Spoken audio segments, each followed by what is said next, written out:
ಈ ತಾರೇನು ಗಾಡಿ ಬಂತಲ್ವಾ ಆಕ್ಸಿಡೆಂಟ್ ಆಗಿರೋದು, ನಾನು ಹಿಂದೆನೇ ಇದ್ದೆ ಗಾಡಿ. ಅವನು ನಮ್ಮಿಂದ ಮುಂದೆ ಓವರ್ಟೇಕ್ ಮಾಡ್ಕೊಂಡ್ಬಿಟ್ಟು ಹಂಗೆ ಬಂದ್ಬಿಟ್ಟ.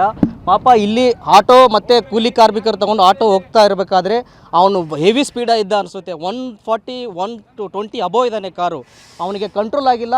ಈಗ ಡೈರೆಕ್ಟ್ ಹೊಡೆದ್ಬಿಟ್ಟು ಈ ಏನು ಟ್ರಕ್ ನಿಂತಿದೆ, ಈ ಟ್ರಕ್ 3 ಡೇಸ್ ಆಯ್ತಂತೆ ನಿಂತ್ಕೊಂಡ್ಬಿಟ್ಟು ರೋಡಲ್ಲಿ. ಆಕ್ಸಿಡೆಂಟ್ ಆಗಿರೋದು 50 ಮೀಟ್ರ್ ಹಿಂದ್ಗಡೆ, ಟ್ರಕ್ಕಲ್ಲಿ ಹೊಡೆದಿರೋದು ಹಿಂದ್ಗಡೆ. ಅಲ್ಲಿಂದ ಟ್ರಕ್ ಅದು ಆಟೋ ಮತ್ತು ಎಲ್ಲ ತಗೊಂಡ್ಬಿಟ್ಟು ಇಲ್ಲಿಗೆ ಡೈರೆಕ್ಟ್ ಇದಕ್ಕೆ ಹೊಡೆದಿರೋದು. ಅಟ್ಲೀಸ್ಟ್ ಈ ಟ್ರಕ್ ಏನಾದರೂ ಈ ರೋಡಲ್ಲಿ ನಿಂತ್ಕೊಂಡಿಲ್ಲದಿದ್ದರೆ ಈ ಆಕ್ಸಿಡೆಂಟ್ ಸತ್ತೋಗಿರೋ ಮೃತರ ಹೆಣ್ಮಕ್ಳು ಅಟ್ಲೀಸ್ಟ್ ಈ ಜಮೀನಲ್ಲಿ ಬಿದ್ದುಬಿಟ್ಟು ಅಟ್ಲೀಸ್ಟ್ ಏನೋ ಒಂದು ಕಾಲನೋ ಏನೋ ಒಂದು ಆಕ್ಸಿಡೆಂಟ್ ಆಗಿತ್ತು. ಇವಾಗ ಪೂರ್ತಿ ಜೀವನನೇ ಸರ್ವನಾಶ ಆಗಿಬಿಟ್ಟಿದೆ ಅವ್ರದ್ದು. ಪಾಪ ಅವ್ರ ಮಕ್ಕಳ ಪರಿಸ್ಥಿತಿ ಏನು, ಅವರ ಸಂಸಾರ ಏನು, ಹೆಣ್ಣು ಮಕ್ಕಳು ಚಿಕ್ಕ ಮಕ್ಕಳು ಇರ್ತಾರೆ. ಇದು ನಾವು ನೋಡಿ ಕಣ್ಮುಂದೆ. ಸೊ ಇವಾಗ 5 ಜನ ಮೃತಪಟ್ಟಿದ್ದಾರೆ, ಮತ್ತು ಇಬ್ಬರು ಏನೋ ಸೀರಿಯಸ್ ಇದ್ದಾರೆ ಅಂತೆ ಸರ್ ದಾರಿಯಲ್ಲಿ. ಸೊ ಅದು ಕೇಳ್ಪಟ್ಟಿದ್ದೇವೆ. ಈ ತಾರೇನು ಗಾಡಿ ಬಂತಲ್ವಾ ಆಕ್ಸಿಡೆಂಟ್ ಆಗಿರೋದು, ನಾನು ಹಿಂದೆನೇ ಇದ್ದೆ ಗಾಡಿ. ಅವನು ನಮ್ಮಿಂದ ಮುಂದೆ ಓವರ್ಟೇಕ್ ಮಾಡ್ಕೊಂಡ್ಬಿಟ್ಟು ಹಂಗೆ ಬಂದ್ಬಿಟ್ಟ. ಪಾಪ ಇಲ್ಲಿ ಆಟೋ ಮತ್ತು ಕೂಲಿ ಕಾರ್ಮಿಕರು ತೊಗೊಂಡು ಆಟೋ ಹೋಗ್ತಾ ಇರಬೇಕಾದ್ರೆ ಅವನು ಹೆವಿ ಸ್ಪೀಡ ಇದ್ದ ಅನಿಸುತ್ತೆ. 140 120 ಅಬೋವ್ ಇದ್ದಾನೆ ಕಾರು. ಅವನಿಗೆ ಕಂಟ್ರೋಲ್ ಆಗಿಲ್ಲ. ಈಗ ಡೈರೆಕ್ಟ್ ಹೊಡೆದ್ಬಿಟ್ಟು ಈ ಏನು ಟ್ರಕ್ ನಿಂತಿದೆ, ಈ ಟ್ರಕ್ 3 ಡೇಸ್ ಆಯ್ತಂತೆ ನಿಂತ್ಕೊಂಡ್ಬಿಟ್ಟು ರೋಡಲ್ಲಿ. ಆಕ್ಸಿಡೆಂಟ್ ಆಗಿರೋದು 50 ಮೀಟ್ರ್ ಹಿಂದ್ಗಡೆ, ಟ್ರಕ್ಕಲ್ಲಿ ಹೊಡೆದಿರೋದು ಹಿಂದ್ಗಡೆ. ಅಲ್ಲಿಂದ ಟ್ರಕ್ ಅದು ಆಟೋ ಮತ್ತು ಎಲ್ಲ ತಗೊಂಡ್ಬಿಟ್ಟು ಇಲ್ಲಿಗೆ ಡೈರೆಕ್ಟ್ ಇದಕ್ಕೆ ಹೊಡೆದಿರೋದು. ಅಟ್ಲೀಸ್ಟ್ ಈ ಟ್ರಕ್ ಏನಾದರೂ ಈ ರೋಡಲ್ಲಿ ನಿಂತ್ಕೊಂಡಿಲ್ಲದಿದ್ದರೆ ಈ ಆಕ್ಸಿಡೆಂಟ್ ಸತ್ತೋಗಿರೋ ಮೃತರ ಹೆಣ್ಮಕ್ಳು ಅಟ್ಲೀಸ್ಟ್ ಈ ಜಮೀನಲ್ಲಿ ಬಿದ್ದುಬಿಟ್ಟು ಅಟ್ಲೀಸ್ಟ್ ಏನೋ ಒಂದು ಕಾಲನೋ ಏನೋ ಒಂದು ಆಕ್ಸಿಡೆಂಟ್ ಆಗಿತ್ತು.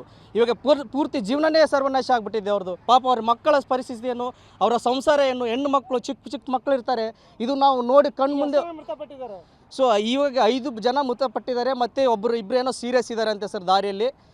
ಸೊ ಅದು ಕೇಳ್ಪಟ್ಟಿದ್ದೇವೆ. ಈ ತಾರೇನು ಗಾಡಿ ಬಂತಲ್ವಾ ಆಕ್ಸಿಡೆಂಟ್ ಆಗಿರೋದು, ನಾನು ಹಿಂದೆನೇ ಇದ್ದೆ ಗಾಡಿ. ಅವನು ನಮ್ಮಿಂದ ಮುಂದೆ ಓವರ್ಟೇಕ್ ಮಾಡ್ಕೊಂಡ್ಬಿಟ್ಟು ಹಂಗೆ ಬಂದ್ಬಿಟ್ಟ. ಪಾಪ ಇಲ್ಲಿ ಆಟೋ ಮತ್ತು ಕೂಲಿ ಕಾರ್ಮಿಕರು ತೊಗೊಂಡು ಆಟೋ ಹೋಗ್ತಾ ಇರಬೇಕಾದ್ರೆ ಅವನು ಹೆವಿ ಸ್ಪೀಡ ಇದ್ದ ಅನಿಸುತ್ತೆ. 140 120 ಅಬೋವ್ ಇದ್ದಾನೆ ಕಾರು. ಅವನಿಗೆ ಕಂಟ್ರೋಲ್ ಆಗಿಲ್ಲ. ಈಗ ಡೈರೆಕ್ಟ್ ಹೊಡೆದ್ಬಿಟ್ಟು ಈ ಏನು ಟ್ರಕ್ ನಿಂತಿದೆ, ಈ ಟ್ರಕ್ 3 ಡೇಸ್ ಆಯ್ತಂತೆ ನಿಂತ್ಕೊಂಡ್ಬಿಟ್ಟು ರೋಡಲ್ಲಿ. ಆಕ್ಸಿಡೆಂಟ್ ಆಗಿರೋದು 50 ಮೀಟ್ರ್ ಹಿಂದ್ಗಡೆ, ಟ್ರಕ್ಕಲ್ಲಿ ಹೊಡೆದಿರೋದು ಹಿಂದ್ಗಡೆ. ಅಲ್ಲಿಂದ ಟ್ರಕ್ ಅದು ಆಟೋ ಮತ್ತು ಎಲ್ಲ ತಗೊಂಡ್ಬಿಟ್ಟು ಇಲ್ಲಿಗೆ ಡೈರೆಕ್ಟ್ ಇದಕ್ಕೆ ಹೊಡೆದಿರೋದು. ಅಟ್ಲೀಸ್ಟ್ ಈ ಟ್ರಕ್ ಏನಾದರೂ ಈ ರೋಡಲ್ಲಿ ನಿಂತ್ಕೊಂಡಿಲ್ಲದಿದ್ದರೆ ಈ ಆಕ್ಸಿಡೆಂಟ್ ಸತ್ತೋಗಿರೋ ಮೃತರ ಹೆಣ್ಮಕ್ಳು ಅಟ್ಲೀಸ್ಟ್ ಈ ಜಮೀನಲ್ಲಿ ಬಿದ್ದುಬಿಟ್ಟು ಅಟ್ಲೀಸ್ಟ್ ಏನೋ ಒಂದು ಕಾಲನೋ ಏನೋ ಒಂದು ಆಕ್ಸಿಡೆಂಟ್ ಆಗಿತ್ತು. ಇವಾಗ ಪೂರ್ತಿ ಜೀವನನೇ ಸರ್ವನಾಶ ಆಗಿಬಿಟ್ಟಿದೆ ಅವ್ರದ್ದು. ಪಾಪ ಅವ್ರ ಮಕ್ಕಳ ಪರಿಸ್ಥಿತಿ ಏನು, ಅವರ ಸಂಸಾರ ಏನು, ಹೆಣ್ಣು ಮಕ್ಕಳು ಚಿಕ್ಕ ಮಕ್ಕಳು ಇರ್ತಾರೆ. ಇದು ನಾವು ನೋಡಿ ಕಣ್ಮುಂದೆ.